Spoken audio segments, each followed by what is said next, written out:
Oke, assalamualaikum warahmatullahi wabarakatuh. Jumpa lagi bersama saya Abdul Wahab di vlog Sidul Properti, solusi properti untuk masa depan keluarga Anda. Dan pada kesempatan hari ini saya bukan lagi review, tapi saya akan membahas mengenai apa saja yang harus dipersiapkan sebelum teman-teman membeli properti. Tapi saya tidak sendirian, saya ditemani seorang narasumber, yaitu seorang developer sekaligus advokat. Siapa dia? Yaitu Pak Sempati Gandhi. Yuk kita langsung saja ngobrol dengan beliau. Nah teman-teman, saat ini saya sudah berada di kediaman dari Pak Sempati Gandhi selaku dari developer perumahan di Duren 1 yang ada di Sawangan, Depok. Selain seorang developer, beliau juga seorang advokat. Kita nanti akan membahas mengenai apa saja yang harus disiapkan sebelum teman-teman membeli properti ya. Oke, kita langsung saja tanya kepada Pak Gandhi. Halo Pak Gandhi, apa kabar? Baik, alhamdulillah. Luar biasa sekali. Pak Gandhi ini seorang developer yang paling santai yang pernah saya temui sepanjang masa ya. Ya gimana? Oke, mantap Pak Gandhi. Pak Gandhi, kebanyakan orang ya yang saya temui dan orang-orang tanya ya, itu mereka cari properti, cari perumahan, itu nggak tahu apa saja yang harus disiapkan sebelum mereka mencari properti. Terus gimana Pak Gandhi untuk solusi buat teman-teman semua ini? Pada prinsipnya untuk membeli properti itu kita harus tahu dulu apa sih tujuannya, untuk apa nih? Untuk invest kah? Untuk pribadi kah? Investasi dalam artian berarti kedepannya menghasilkan, berarti tidak kita huni gitu ya. Atau untuk pribadi kita tinggali sendiri gitu ya. Nah, di balik itu yang harus kita siapkan adalah pertama budget, udah pasti kan. Oh iya, pasti budget. Jadi kita akan lihat dulu nih, saya mau invest, maka wilayah mana yang terbaik, seperti apa, dan mengimbangi dengan budget yang akan kita siapkan. Oh gitu. iya. Jadi budget menentukan wilayah ya. Betul. Terus Pak Gandhi? Nah, sesudah itu paling enggak kita juga harus melihat nih bangunan, spek bangunannya seperti apa, developernya, pengembangnya seperti apa. Karena kan kita juga ini bukan rahasia umum lagi, banyak developer nakal kan. Iya, benar. Di Indonesia sendiri, makanya ada sistem-sistem yang sekarang dirubah sama pihak perbankan, di mana unit ready baru bisa akad misalkan gitu. Jadi kita harus tahu dulu tuh hal-hal semacam itu. Beberapa customer kadang berpikir bahwa saya punya budget sekian, terus dia berpikir mau ngambil rumah dengan iming-iming, pasti yang namanya customer yang bagus gitu kan. Iya, pasti yang bagus. Nah, itu yang harus benar-benar diimbangi. Gimana nih? Mungkin wilayahnya dengan budget sekian, dia harus agak geser kemana gitu ya. Tapi juga banyak kok developer sekarang yang berusaha sekali bersaing untuk harga supaya customernya bisa memiliki unit gitu ya. Iya, benar. Nah, itu juga jangan ragu, tapi benar-benar harus teliti gitu. Jadi mengenai kita harus teliti banget, walaupun harganya murah ya, tetapi kualitas rumahnya harus tetap terjamin ya Pak ya. Bukan hanya kualitas rumah, itu betul. Tapi yang paling penting nomor satu adalah perizinan, surat-surat. Perizinan betul. Ya. Karena banyak sekali nanti customer yang komplain. Nah, bedanya untuk produk properti unit ini, efek ketahuannya itu atau impactnya ya, dampaknya itu mungkin 5 tahun, 10 tahun ke depan gitu loh. Baru ketahuan ternyata surat-suratnya bermasalah kah, IMB atau perizinan yang bermasalah kah, fasumnya dan lain-lain. Makanya ketika membeli unit, kita harus tahu tuh dengan developer seperti apa, perizinannya bagaimana, dan surat-suratnya bagaimana gitu. Customer jangan sebagian besar customer Indonesia berpikir bahwa ini murah, tapi tidak memperhitungkan perizinan dan lain-lain. Makanya juga ada developer nakal yang pada prinsipnya mereka nggak pakai bank nih. Makanya dalam marketingnya itu keren, bisa kredit pribadi gitu ya. Nah itu kan menarik minat si customer kadang karena mungkin satu mereka sudah cacat menurut BI checking misalkan, atau lewat perbankan cash flow-nya tidak mencukupi untuk menyanggupi plafon misalkan. Akhirnya itu salah satu peluang buat mereka. Sebenarnya yang seperti itu harus dikaji lagi, apakah betul secara kredit pribadi ini dengan developer tersebut track record developernya bagus atau enggak, pengembangnya bertanggung jawab atau tidak. Karena impact-nya yaitu tadi saya bilang bisa 3 tahun ke depan, 5 tahun ke depan, karena jangka waktunya nggak langsung ketahuan impact-nya ya. Nah, betul. Jadi begitu teman-teman ya. Ketika teman-teman membeli perumahan atau rumah, ketika udah ada surat izinnya, ada IMB, terus ada surat hak milik, itu pasti akan ketahuan selama 5 tahun ke depan lagi ya. Maksudnya 5 tahun ke depan lagi itu sengketa enggak ya di tanahnya tersebut gitu ya. Kalau sertifikat sebenarnya enggak, kalau SHM udah pasti aman insya Allah ya. Yang saya maksudkan lebih ke arah perizinan seperti IMB izin mendirikan bangunan. Makanya seperti saya bilang tadi, kalau tidak mempunyai atau memiliki IMB, rata-rata developer membuat marketing seolah-olah bisa kredit pribadi karena IMB itu penting. Bank kan nggak akan pernah mau menerima. Syarat untuk di bank apa? 1 IMB dan sertifikat. Itu penting tuh. Nah, kalau IMB-nya nggak ada, berarti kan secara perizinan mereka belum lengkap. Nah, itu yang harus dipertanyakan. Kenapa sampai tidak ada atau terbitnya IMB di sana? Oh, jadi gitu ya teman-teman ya. Teman-teman, jadi kalau pilih rumah, kalau seumpamanya ingin bayar langsung ke developer ya, cicil langsung ke developer, itu harus ditanyakan dulu teman-teman ya mengenai IMB-nya ya. Karena IMB itu kalau di bank pasti wajib ya. Karena IMB itu sangat penting ketika kita mengajukan KPR, terus mengajukan untuk pinjam ke bank ya. Jadi teman-teman, IMB itu sangat penting ya selain sertifikat ya. Oke. Dan untuk kedepannya nih Pak, misal nih ya, di daerah kita misal di daerah ini terasa aman ya, untuk kedepannya akan dibangun jalan itu gimana Pak? Biasanya IMB nggak akan terbit juga. Nggak akan terbit juga? Kalau dalam jangka waktu dekat, itu nggak akan terbit. Oh, nggak akan terbit? Nggak akan terbit. Maka karena akan diberitahu si pemilik bahwa ini akan ada hal semacam ini, maka nggak akan boleh ada izinnya untuk keluar. Oke. Nah, jadi teman-teman, kalau seumpamanya teman-teman sudah terbit IMB ya, kalau misal mau ada pembangunan jalan di sekitar rumah kita, itu apa yang terjadi Pak? Kalau memang itu sudah ada IMB, sudah ada surat-surat, pasti sudah ada ganti rugi kalau untuk itu. Ganti rugi ya? Sudah ada ganti rugi yang sesuai perda-perdanya sudah ada. Oh iya. Jadi kalau semuanya di daerah tersebut udah ada IMB, bangunan rumah teman-teman yang teman-teman milih itu udah ada IMB, jadi semua pasti akan diganti ya? Betul. Kalau tidak ada IMB-nya gimana Pak? Kalau tidak ada IMB biasanya perhitungannya itu melalui NJOP tanah, perhitungan tanah sendiri, berapa bangsa pasarnya. Tapi ada perhitungan sendiri beda-beda ya setiap wilayah. Oke, jadi itu teman-teman ya, sebelum teman-teman membeli properti, teman-teman harus tahu daerah tersebut ya, sertifikat oke, terus IMB-nya juga aman ya, semuanya aman, dan teman-teman baru berani investasi ya. Jangan asal investasi langsung ke developer, karena kita nggak tahu developer mana yang baik dan developer mana yang buruk ya. Oke, dan kita akan lanjut lagi mengenai apa sih customer yang kurang dicermati selama ini ketika membeli properti. Biasanya yang saya perhatikan ya, customer berurusan dengan kami itu adalah mereka hanya tertarik dengan marketing yang harga murah, sudah termasuk surat-surat. Oh iya. Tanpa dicermatinya ini nih. Dimana kalau melalui sistem KPR atau kredit, beda kita bicara sama cash ya.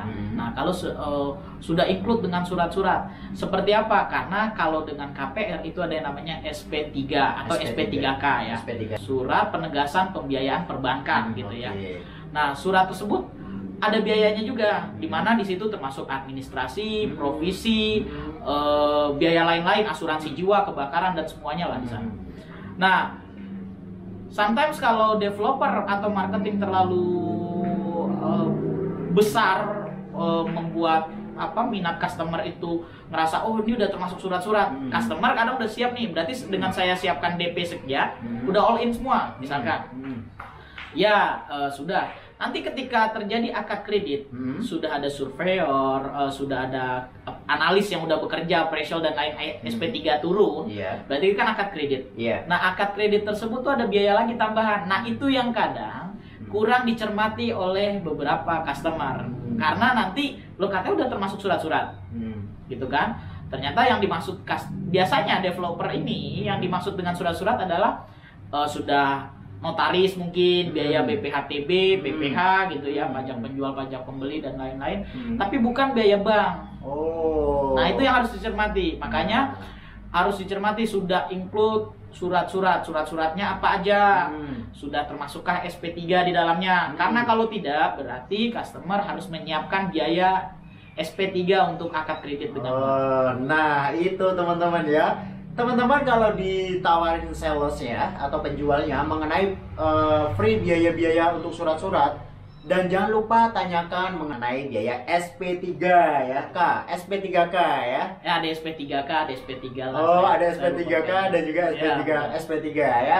Jadi teman-teman harus tahu, jangan sampai SP3K itu keluar, teman-teman harus ditodong lagi ya. Bahasanya ditodong lagi untuk mengeluarkan biaya teman-teman ya. Kalau kita nggak tahu dari sekarang, kapan lagi kita belajarnya ya? Kadang DP-nya kan pas-pasan gitu kan, pas ada lagi, oh ada biaya tambahan gitu loh. Sedangkan SP3 itu yang perlu diketahui customer juga, termasuk ada blokir angsuran tuh satu kali. Blokir angsuran. Makanya nanti akan besar. Misalkan kalau sekarang ini kan hampir rata-rata customer itu nilai angsurannya udah bicara 5 juta, 6 jutaan gitu ya. Bayangkan dengan 5 juta, 6 juta ditambah asuransi jiwa, provisi, administrasi, nanti SP3 akan biayanya sekitaran 20 sekian, 30 sampai bisa besar, bisa 40 50 ya, tergantung harga unit. Balik lagi. Kalau sudah harus menyiapkan biaya segitu dan kitanya nggak standby, berarti kan akad kreditnya di hold kan, di pending gitu ya. Nah, di pending lagi karena apa? Nggak prepare-nya tadi. Makanya itu sudah mati. Jadi kalau semua teman-teman sudah siap untuk akad kredit, siap untuk membayar, siap untuk kredit, jadi teman-teman semuanya harus disiapkan ya. Jangan sampai teman-teman ketika sudah dianalisis, semua SP3-nya sudah keluar, teman-teman kurang ya, pembayarannya kurang gitu ya, sesuai dengan DP yang diajukan oleh developer ya. Jadi teman-teman harus lunas hari itu juga, dan 1 kali pembayaran ini ya Pak ya. 1 kali angsuran ya. Biasanya 1 kali blokir angsuran. 1 kali blokir angsuran ya. Itu untuk per bulannya ya. Iya, untuk itu udah ketentuan bank sih biasanya. Nah, teman-teman, jadi intinya teman-teman ya, kalau membeli rumah atau properti itu jangan lupa semuanya harus ditanyakan ya, sedetail mungkin seperti apa yang saya tanyakan ke Pak Gandhi tadi ya. Jadi terus Pak, ada lagi Pak kira-kira yang lebih paling penting lagi Pak? Lebih penting lagi, saya banyak mendapat case bahwa beberapa customer percaya dengan pengembang yang track recordnya belum jauh misalkan. Nanti fasumnya seperti apa, itu perlu dicermati tuh. Oh iya. Betul, nanti karena akan ada imbas di kemudian hari. Itu yang saya bilang beberapa dampak yang ketahuannya 5 tahun, 10 tahun ke depan. Atau fasilitas umumnya yang tadinya dijanjikan di aspal dan lain-lain. Biasanya developer kalau udah kelar dia infrastruktur sarana ntar sok gitu. Iya ya, tetap masih batu-batuan aja. Betul. Ya. Karena duitnya udah habis gitu ya biasanya. Nah, bukan bicara hanya duit habis, tapi biasanya begini. Dampak korelasi customernya itu kan nantinya customer dengan bank. Kalau developer sebenarnya udah akad kredit, dia udah hampir bisa dikatakan lepas tangan. Lepas tangan ya. Betul. Karena yang perlu diketahui, nggak semua developer itu MOU atau bekerja sama dengan bank. Kadang ada yang bekerja sama secara lepas gitu ya. Bukan terikat dalam artian suratnya ada nih kerjasama yang suratnya ditahan oleh pihak bank, sertifikat besarnya, induknya gitu ya. Tapi ada yang lepas-lepasan aja, perkafling misalkan kan. Nah, jadi kalau udah yang kayak gitu, bank pun nggak punya kekuatan untuk menegaskan ini bagaimana sarana prasarana dan lain-lain gitu. Maka masyarakat harus cermat banget di situ masalah fasilitas. Jadi seperti itu ya Pak Gandhi ya. Jadi fasilitas yang tadinya di depan sudah dijanjikan, nah teman-teman jangan terlena dengan janji-janji tersebut ya. Yang penting mereka kedepannya emang benar-benar akan dibangun apa enggak gitu ya. Ya, jadi teman-teman itu yang harus teman-teman perhatikan juga ya sebelum teman-teman membeli properti ya. Oke, lanjut Pak. Kira-kira saya todong apa lagi nih kira-kira yang lebih masih penting lagi yang harus teman-teman tahu? Banyak sebenarnya. Yang lucu-lucu unik di properti ini banyak. Misalkan juga customer kita masalah AJB. AJB ya. Ada yang beberapa developer suratnya AJB gitu. AJB, pemahaman AJB ini beberapa orang awam masih bingung nih. Ada yang ternyata girik kecamatan itu dianggap AJB. Oh, gitu. Banyak sekali tuh. Nah, makanya harus cermat di situ. Kenapa sih? Apa sih perbedaannya beli SHM dengan beli AJB atau girik gitu ya? Ada orang yang kalau udah AJB udah tinggal ditingkatin, enggak juga. Karena sebagian besar girik surat-surat yang letter C apa itu dianggap AJB loh sama beberapa customer ya. Dan developer pun mengiyakan soal ini AJB aman, nanti bisa ditingkatin. Nah, yang perlu diketahui customer adalah peningkatan surat dari girik ya. Girik menuju sertifikat itu memakan waktu dan biaya juga nggak sedikit. Karena di sana harus ada riwayat tanah, surat keterangan tidak sengketa dan lain-lain. Itu banyak banget prosedurnya. Dan paling cepat biasanya menurut BPN kalau saya nggak salah itu 6 bulan. 6 bulan ya? 6 bulan. Itu tercepat, proses tercepat. Tapi pada prakteknya bisa lama, bisa ya? tahun-tahunan. Tahun-tahunan malah ya? Iya, betul. Nah, itu yang nanti makanya surat-surat yang berbentuk tidak SHM ini tidak bisa diakatkan ke bank. Makanya biasanya developer yang memacu dengan harga terjangkau atau murah gitu ya, sengaja membuat murah seperti ini karena berapa perizinan dipangkas, mereka tidak mengikuti izin. Misalkan tidak ada terbitnya IMB, tidak meningkatkan suratnya ke SHM gitu. Nah, karena kalau mereka meningkatkan otomatis cost-nya juga besar dan imbasnya harga unit tinggi. Nah, kalau unit tinggi, maka unit bisa kita kalau unit surat-surat perizinannya lengkap, unit bisa kita bawa ke bank untuk diakad kreditkan gitu ya. Karena berarti mencukupi prosedurnya gitu kan. Nah, maka dari itu yang harus paling cermat adalah jangan gampang percaya dengan kita kredit pribadi, tidak memakai bank. Karena bank pasti cermat. Secara legal bank itu punya legalitas dan bank pasti cermat. Mereka sudah punya SOP-nya, pengecekan keabsahan sertifikat misalnya dan lain-lain itu sudah dicek sama mereka. Jadi insya Allah kalau udah di bank sih secara surat-surat ya, insya Allah aman. Insya Allah aman. Jadi gitu teman-teman, kalau teman-teman menggandeng bank, jadi teman-teman akan tahu surat itu aman gak sih ya. Jadi surat-suratnya itu akan aman gak sih ya. Jadi kalau teman-teman dengan bank itu dijamin pasti aman ya. Aman, insya Allah aman. Dan teman-teman jangan lupa sekali lagi like, komen, dan subscribe. Dan sebarkan video ini ke banyak teman-temannya agar mereka tahu mengenai informasi apa saja yang harus diperhatikan oleh teman-teman kalau teman-teman sebelum memberi perumahan. Nah teman-teman, mengenai pembahasan tadi yang kita sudah bahas dengan Pak Gadi ya, kita akan langsung bahas perumahan yang dibangun langsung oleh Pak Gandhi, yaitu perumahan di Duren 1 Sawangan Depok ya. Oke Pak Gandhi, untuk perumahan yang ada di Duren 1 Sawangan Depok itu yang Bapak tawarkan itu seperti apa sih Pak? Kita yang ditawarkan oleh unit kita, kita kebetulan dari awal penitikan lokasi kita mengetahui bahwa perkembangannya kan menuju tol, pintu tol. Iya, benar. Nomor satunya marketing kita hanya 2 menit ke pintu tol. Hanya 2 menit ke pintu tol ya? Betul. Ya seperti Mas Abdul lihat sendiri, kita dekat dengan jalan raya. Iya. Nggak jauh dari pintu tol. Nah, dan untuk surat-surat kebetulan saya tidak bekerja sama dalam artian terikat ya dengan pihak bank manapun. Jadi kita bisa memakai bank manapun gitu loh.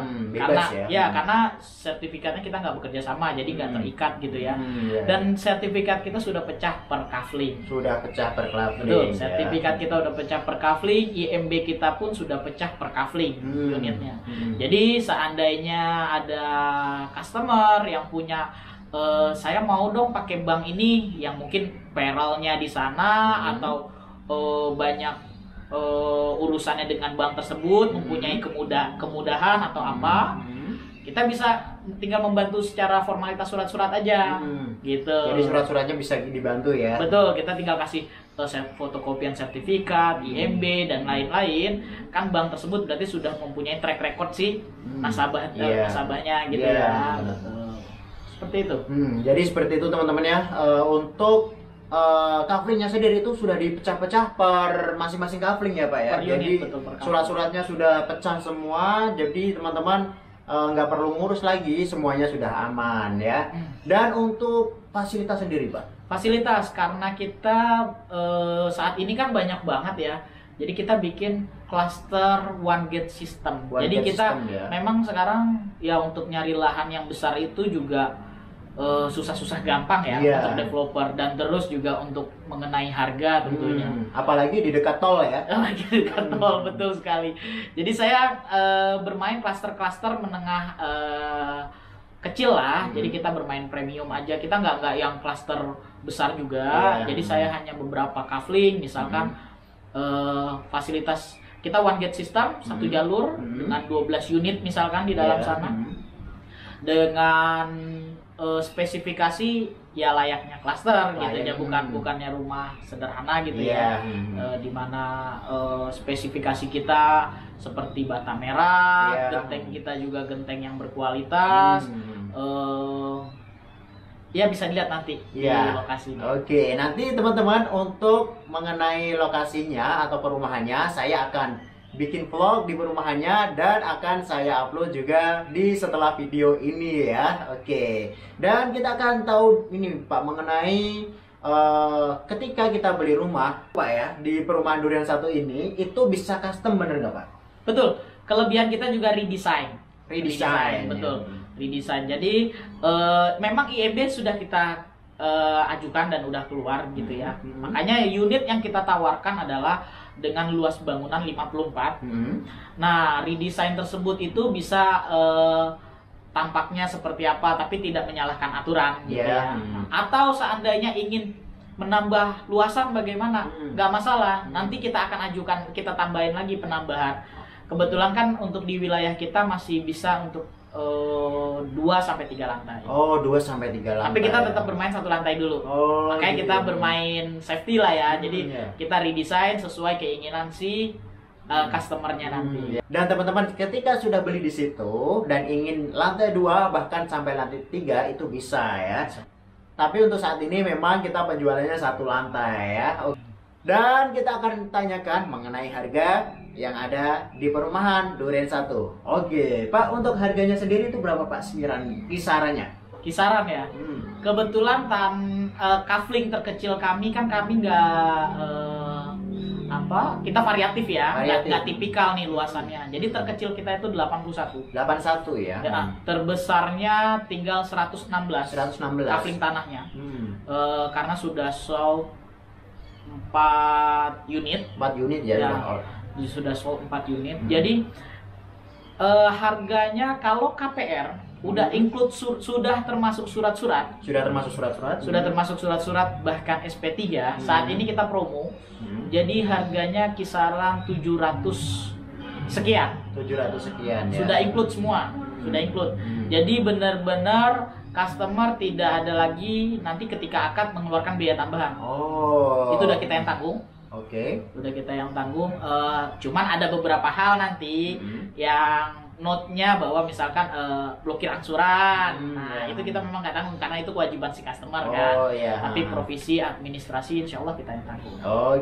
Jadi teman-teman ketika teman-teman sudah DP dan juga itu sudah termasuk semuanya Sudah ya Pak termasuk ya? notaris, BPHTB, BPH. Dan termasuk bayar banknya ya? Banknya Bayar KPR ya. Ketika orang-orang mau KPR, itu yang mereka tidak tahu itu biayanya ya. Padahal biaya KPR itu lumayan gede ya Pak ya? lumayan, kurang lebih lumayan.